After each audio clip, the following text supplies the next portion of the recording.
Da, te mai simți în Cambodgia pe aici. Sunt clădirile astea de parter cu 2 etaje sau 3.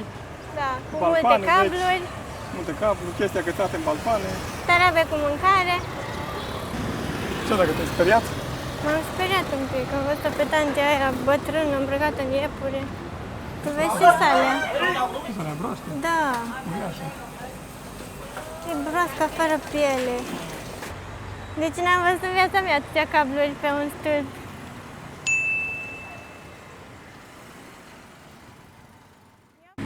Salutare din Phnom Penh, capitala Cambodgiei. Am ieșit și noi să explorăm orașul și zona centrală. Am luat autobuzul local, transportul public, de la cazare până aici și vrem să luăm la pas zona centrală. Am plecat de vreme ca să nu fie foarte cald, la tot e foarte cald, dar o să ne mai băgăm noi pe la umbră, o să fie ok. Da, adevărul că dimineața e cel mai cald, pentru că soarele răsare pe la ora 7, deja e sus pe cer, bine, și te arde așa, pur și simplu e foarte cald la ora asta. Mai degrabă ești cu masa, dar am zis că să ieșim și dimineața pentru că după masă de multe ori plouă. Da. Că ești în umbră. Bine, știu că e bine stai la umbra mea, dar nu te vezi pe cameră. Uitați-vă ce e aici. Uite mai intersecția. Nici o trecere de pietoni, nu tu trotuar. Nu știu cum ajungem pe partea cealaltă.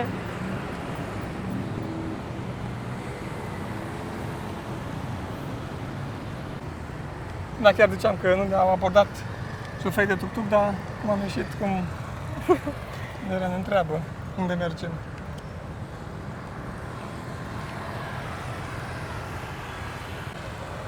Hai că uite, este trotuar pe aici.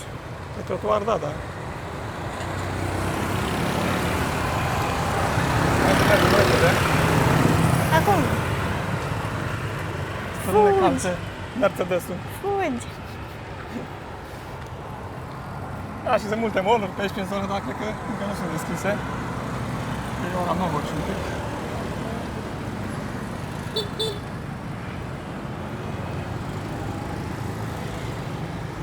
Da, uite, aici este Institutul Budist. Institutul Budist. Asta era clădirea aia frumoasă, ce nu știam ce e. Da, da. No, thank you. Walking. Walking. Thank you. Russia. Romania. Hai că ți-asta pe semnul în partea cealaltă.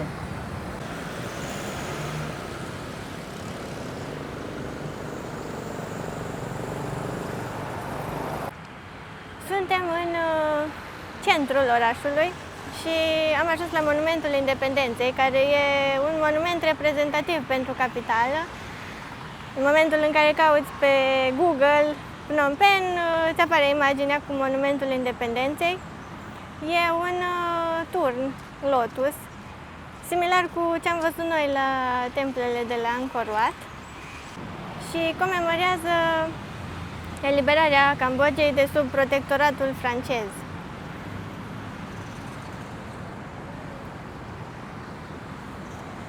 Chiar în fața monumentului și în spatele meu există o statuie a fostului rege, acum este fiul său, Cambodgia este monarhie.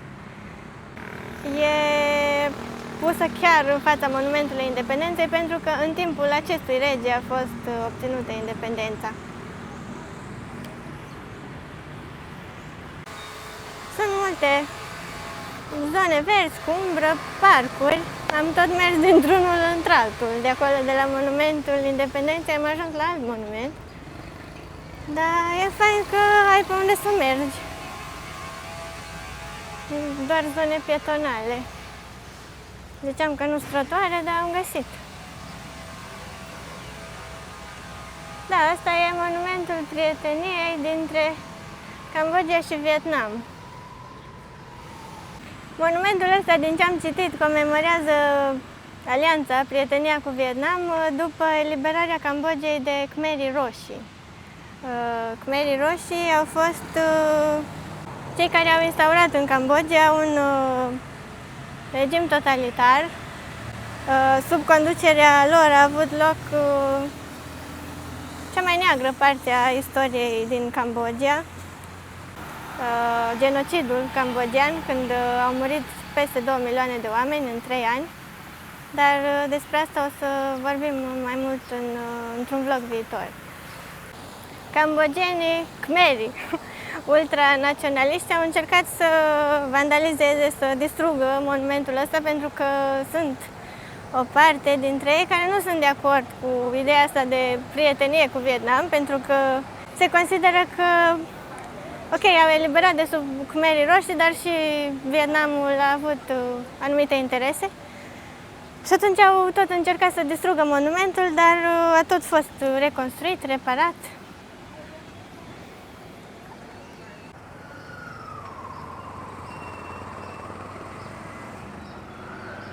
Ne-am îndepărtat de zona cu monumente, dar suntem tot în centru și mai sunt și străzi care arată așa. Deci n-am văzut în viața mea atâtea cabluri pe un stâlp.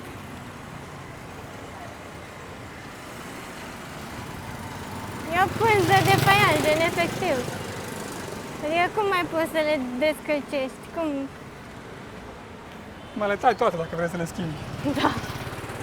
Sau le îngropi, dacă vrei să le îngropi, le dai jos. Uite și tu. Da, da.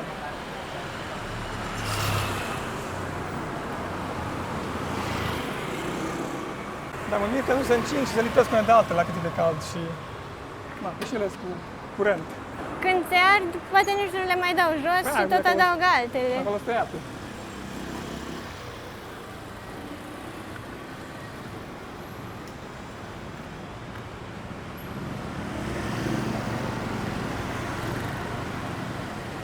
Mai sunt și gunoaie pe jos pe aici, dar nu pot să zic că e atât de... e ok. Dar e mare trafic. E cel mai aglomerat oraș al țării. Sunt 2 milioane de locuitori, undeva la 14% din populația țării. Și uite, între toate clădirile astea vechi, sărăcăcioase, balcoane cu gratii, există un mall. Un micuț. Nu e chiar așa micuț, care are și ăsta câteva etaje. Nu, față de celelalte. Mai există, mai mari. Am văzut în poză vreo 3 sau 4, aceeași mare cum era și în Malaezia, Aion, și sunt imense alea, la suprafață.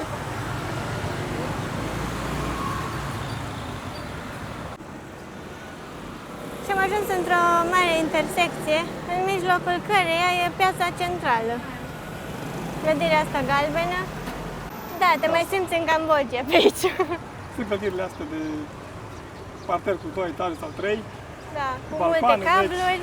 Multe cabluri, chestii agățate în balcoane. Tarabe cu mâncare. Piața asta, când a fost construită în 1937, se spunea că ar fi cea mai mare din Asia. Ideea e că și acum funcționează ca și piață și sunt în interior multe tarabe cu bijuterii din aur și argint, haine, încălțăminte, dar și alimente. Așa că mergem, nu? În principiu, da. Dacă deschis, vedem. Da. Asta e una dintre piețe, că mai sunt încă una foarte veche și încă una mai turistică, am înțeles tot așa, night market. Cu suveniruri și cu mâncare, dar sunt multe piețe în Cambodgia. Acum am mai văzut și prin Siem Reap. Pe unde trecem? Pe aici, prin față. Trebuie să fii foarte atent. Da. Pentru că e foarte haotic traficul ăsta și vin mașini din toate părțile, nu prea îți dai seama care e sensul de... Ce dacă te-ai speriat? M-am speriat un pic, am văzut-o pe tantea aia bătrână, îmbrăcată în iepure. Ce? Nu m-a apucat să vă arăt, dar era dubioasă. Așa arată interiorul pieței centrale, cupola pe care am văzut-o de afară. Și sunt foarte multe tarabe cu bijuterii. Bine, mai sunt și ochelari de soare, văd pe aici. Foarte multe bijuterii, aur, argint și cristale.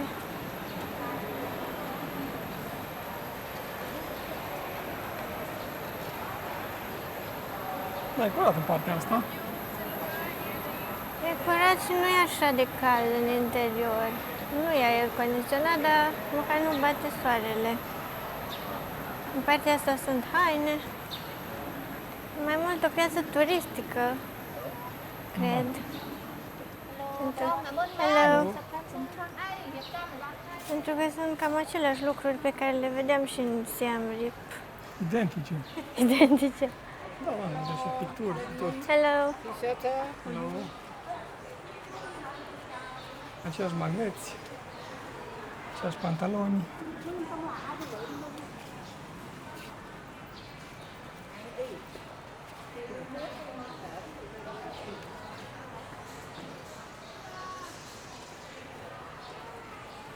Hello, Miss.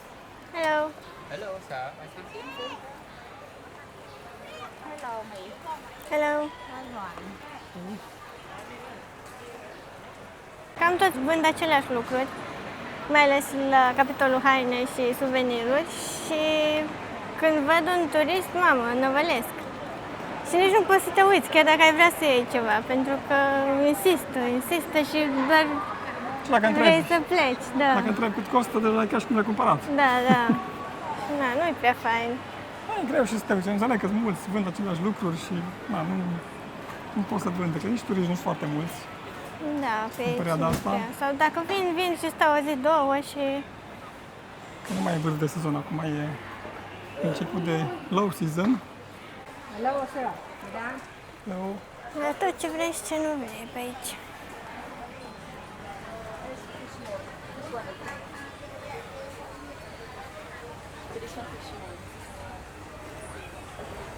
Uite, aici o parte cu legume, fructe. E cald deja. Asta e interesant că acum de răcoare nu se țin fructele și legumele. Se țin la căldură. Da, se ține în căldură. Tu vezi și salea. Să broaște, Da, uriașă. e broasca fără piele. Mamă, dar arată urât rău. Da. Ia.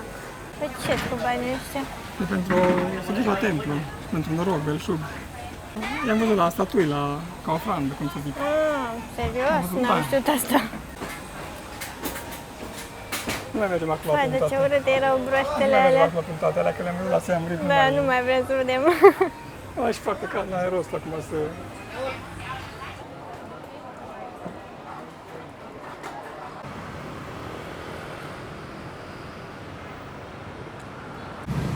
Am ajuns în fața clădirii Vatanak, care e o clădire emblematică pentru Phnom Penh, pentru că mult timp a fost cea mai înaltă clădire din capitală.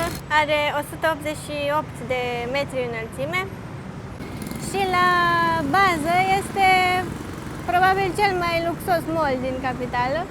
Sunt doar magazine de brand. Și nu că aș fi vrut eu să îmi cumpăr ceva de la Balenciaga, dar am intrat să vedem care e arată? atmosfera.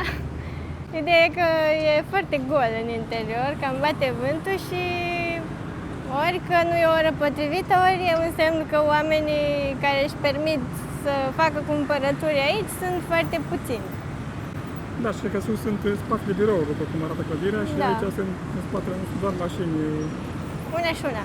Da, Maybach și nu știu ce mașină e aia. Maserati, cred, sau nu-mi dau seama, nu văd de aici. În zona pieței centrale, pe acolo sunt toți oamenii locului, localnicii care își fac cumpărături, iar pe aici ori khmerii ăia, elita, ori imigranții chinezi, vietnamezi care au venit aici cu investiții și care își permit. Da, pentru că am înțeles că în ultimii ani statul a încurajat foarte mult investiții străine. Da. Altfel era greu să se dezvolte țara fără investiții străine. Aproape de mall e și clădirea gării. Văd că e în renovare acum. Da, e făcută fațada. E și un tren aici, în gară. Peronul e curat, se vede că e proaspăt renovată gara și că încă se lucrează la ea. În interior nu se putea merge pentru că era plin de schele și muncitori. dar e curat. Arată chiar bine. Noi am vrut să mergem cu trenul în Cambodgia pentru că ne place mult să călătorim cu trenul, doar că sunt foarte rare trenurile, cam unul pe zi și doar între stațiile principale, adică Phnom Penh, Battambang, e un oraș cam al treilea oraș sau al patrulea din țară, și Sihanoukville, sau ceva se pronunță, care e undeva la mare. Doar că din cauza condițiilor și a războiului din trecut, căile ferate din Cambodgia au fost într-o stare foarte proastă și până în 2009 nu au circulat pe multe rute. Și abia din 2016 au început să circule din nou regulat, câte un tren pe zi. Viteza e foarte înceată și nu știu dacă o să călătorim cu trenul în Cambodgia, deci ne-am fi dorit, că arată interesant trenul. Compania se numește Compania Regală de Trenuri, în cinstea familiei regale. Nu sunt moderne, adică nu au fost modernizate vagoanele. Și am citit că căile ferate au fost refăcute cu ajutorul guvernului australian și cu fonduri de la organismele astea internaționale financiare, pentru că altfel nu ar fi funcționat nici astăzi. Am vrut să întreb cât e biletul, dar mai sunt niște oameni aici la bilete și întreabă și așa că am găsit un pliant. Și sunt trenuri, dar foarte puține, cum ziceam. Unul pe zi pleacă din Phnom Penh spre Battambang și unul spre Sihanoukville, cele două orașe cu care sunt legături. Și biletul costă $10 până la Sihanoukville, deci cât vine aia? Cam 45 de lei. Pentru o călătorie de aproximativ 6-7 ore, cred, da. Asta din cauza că a fost afectată infrastructura. Pentru că înainte a fost infrastructură feroviară, când era colonia franceză, cum să zic, sub influența franceză. Protectoratul, da. Da, era o rețea destul de bine dezvoltată. Hello? This is the first stop? Yeah, the first stop from Phnom Penh to Takeo. Okay. Yes. And to reserve the ticket one day in advance or? You can buy ticket before 1 day or 2 days before because sometimes we run a small train. It's full. Okay. Yes. Okay. And this is the price, right? The price, yeah, $6 for one person. Okay, just cash? Yes. Card or just cash? Oh, no cap. You buy here only cash. Or Okay. you can booking this website online for the buy ticket with easy book online. Okay, online Yeah, on you this. can stand here to buy the ticket. Ok. Deci avem tren, dar dimineața la 7 pleacă de aici spre Takeo, adică prima stație cam la o oră și jumătate. Și înapoi avem la 6 seara. Bine că ai reușit să te înțelegi. Nu că vorbește engleză bine. Ok. Dacă te aud o gălăgie de cameră.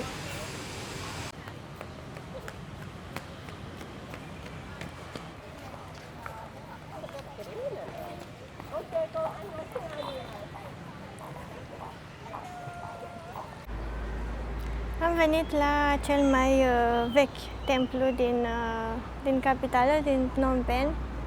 Wat Phnom se numește, s-ar traduce ca templul de pe deal.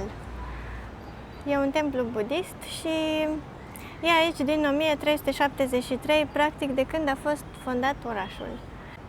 Există și o legendă conform căreia capitala, orașul, ar fi fost fondat de o doamnă Pen, o doamnă bogată, a cărei statui există aici lângă cea mai veche pagodă din oraș.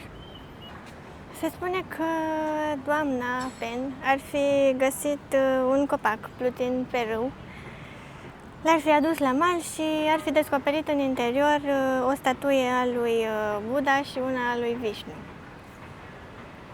Și pentru că descoperirea a fost considerată un semn divin, a fost ridicat un deal și în vârful dealului un templu, actualul templu de aici, pentru a proteja obiectele considerate sacre.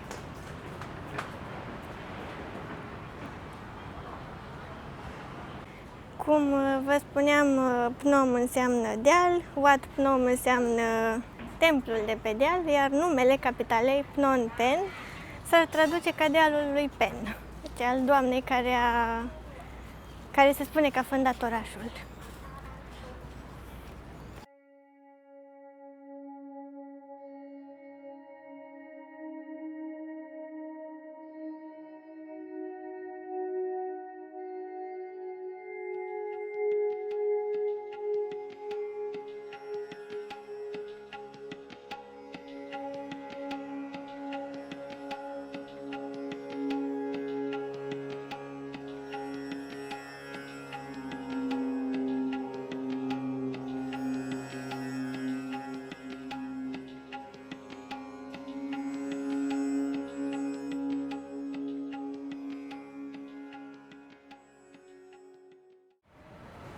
Se vede că e un templu foarte vechi.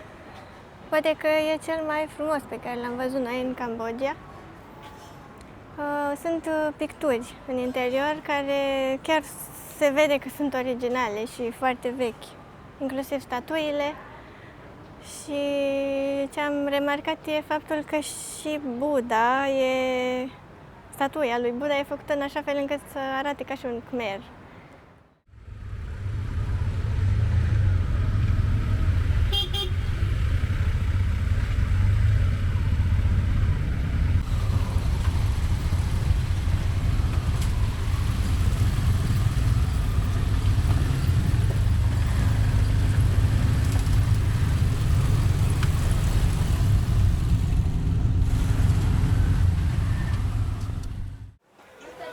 Am venit în Russian Market și asta e plină de toate. E și o piață pentru localnici, dar și pentru turiști. Și eu m-am mirat că se numește Russian Market, piața rusească. Și am căutat să văd de ce. Și am găsit că în 1980, când Cambodgia a fost ocupată de Vietnam, aici au venit mulți sovietici. S-au mutat în capitală și își făceau cumpărăturile de aici. Și așa a rămas numele, piața rusească. Uite, North Face, varianta Angkor Wat. Originală. Tot asta e argintărie aici. Veselă și bijuterii, totul din argint.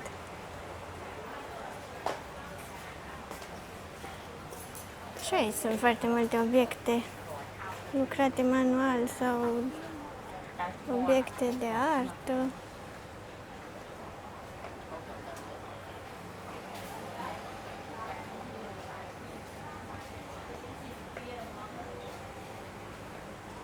Și sunt chiar pictate, că se vede.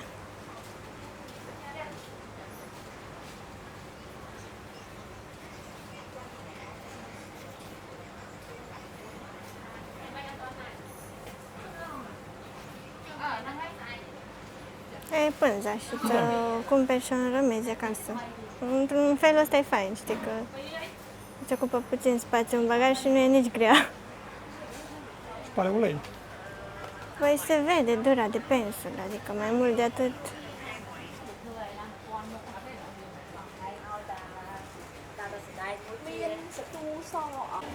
Aici se mănâncă.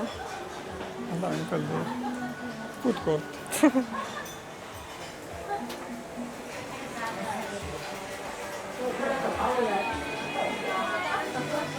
Mamă, ce e aici? Fiecare cu treaba lui.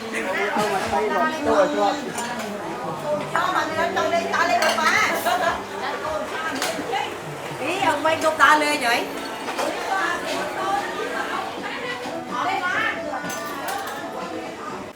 Aici începe să fie partea cu legume, fructe, carne. Începe să se împută treaba. De la peștele ăsta uscat.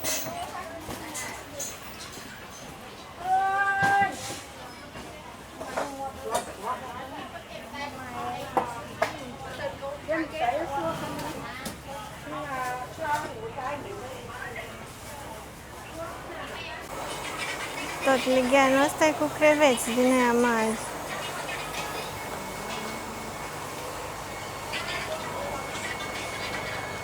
Și aici mai sunt tot felul. Și crab.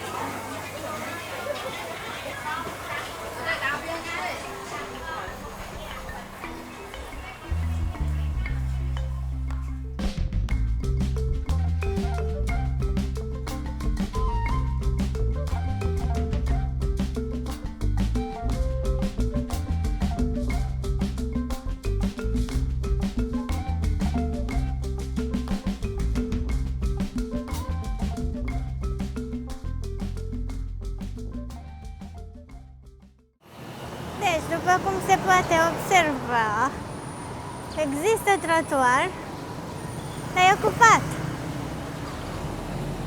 De motociclete, de scutere, arabe. Și practic ori te strecori printre, ori mergi pe stradă.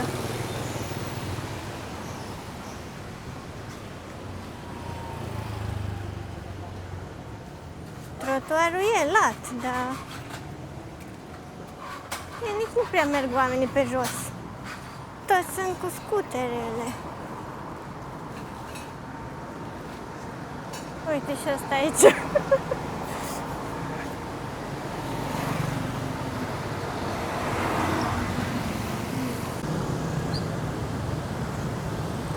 Aici nu prea există mașini ieftine. Ori sunt tuk-tuk-uri, ori scutere, ori mașini scumpe.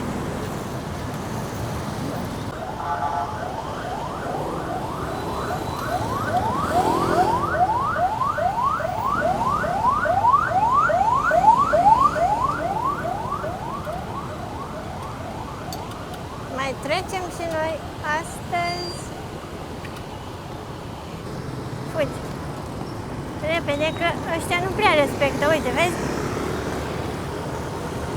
Aici nu prea trebuie să stai pe gânduri, dar trebuie să te și uiți în toate părțile, chiar dacă treci pe verde.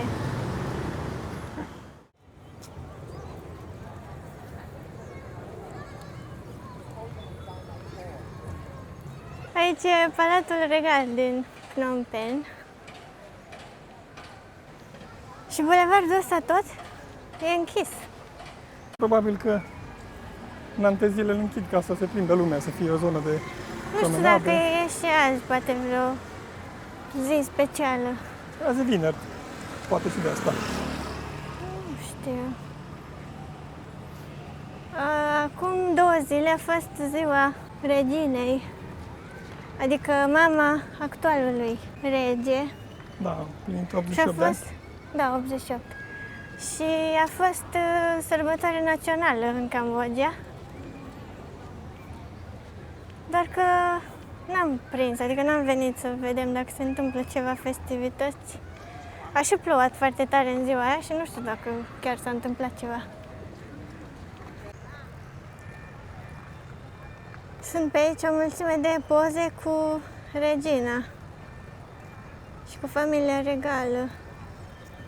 Și cred că de asta că a fost ziua ei acum câteva zile. Pentru că am văzut la mai toate instituțiile din oraș, era poza ei afișată.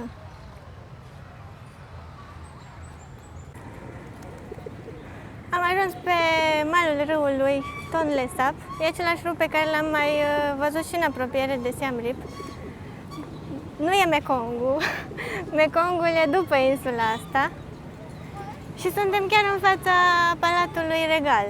În zona asta, care e o zonă de promenadă, în timpul Festivalului Apei, care e unul dintre cele mai importante din țară, o sărbătoare națională, în timpul acelui festival sunt curse cu bărci și e plin de oameni aici. Se organizează curse cu bărci în mod tradițional, din cele mai vechi timpuri. Și ar fi fost fain să prindem evenimentul, doar că e în noiembrie. Zona asta pietonală se numește Riverside. Oamenii se plimbă pe aici, e fix pe malul râului și sunt multe tarabe cu mâncare. Se fac și excursii cu barca de aici. $5 costă, am înțeles, de Și persoană. Da, da, thank you. durează cam o oră să te ducă în jurul insulei de vis-a-vis. Astea sunt bărcile, aici sunt bărcile. Da. Hello!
asta a fost vlogul de azi.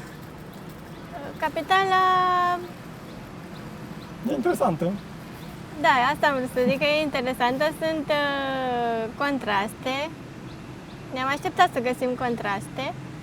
Dar nu chiar așa de multe clădiri de birouri și moderne și zgârienori. Aia nu mă așteptam să găsesc chiar atât de multe. Eu voiam să zic că nu sunt atât de multe contraste cum am văzut în Colombo, spre exemplu. Sunt foarte multe locuri pe unde poți să te plimbi pe jos.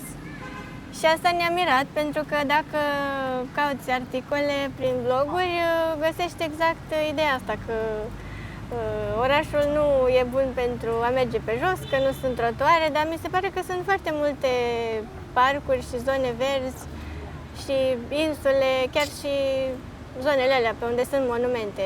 Mergi mult pe jos și mi se pare frumușel orașul, având în vedere că suntem în Cambodgia. Mi-a plăcut mai mult Siem Reap, pentru că era mai liniștit, fiind și oraș mai mic, mai turistic. Aici, într-adevăr, e mai gălăgie, traficul ăsta, dar în rest pot să zic că îmi place, nu e mizerie, e curat. Da, acum mai sunt locuri, nu e mizerie la standardele Da. din zona asta de sud-est. Acum, noi n-am fost în alte zone, nu știu, sigur sunt cartiere care arată mai rău. Noi v-am arătat ce am găsit noi azi, luând la pas zona centrală. Ați văzut că sunt și zone mai, așa, printre blocuri unde sunt cabluri agățate pe stâlpi și clădiri mai vechi și sărăcăcioase și zone mai unde nu-i totul așa de curat și pavele pe jos și așa mai departe.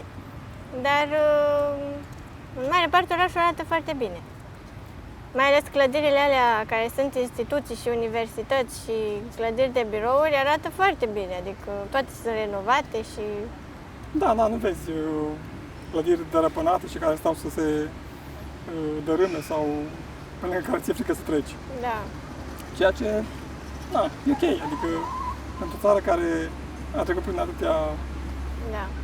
evenimente și care era considerată una dintre cele mai sărace și e, cred că în ultimele 60 ca și nivel de trai. Sunt multe locuri în care se văd parteneriatele sau, cum să zic, susținerea unor țări precum Japonia, Coreea de Sud, Australia, India, ori la monumente, ori la proiecte de infrastructură și asta contează foarte mult, pentru că o țară care avea probleme mari cu economia, un astfel de sprijin e important. Mulțumim că ne-ați urmărit până la final și ne vedem în următorul vlog. Ce mi-a amorțit mâna!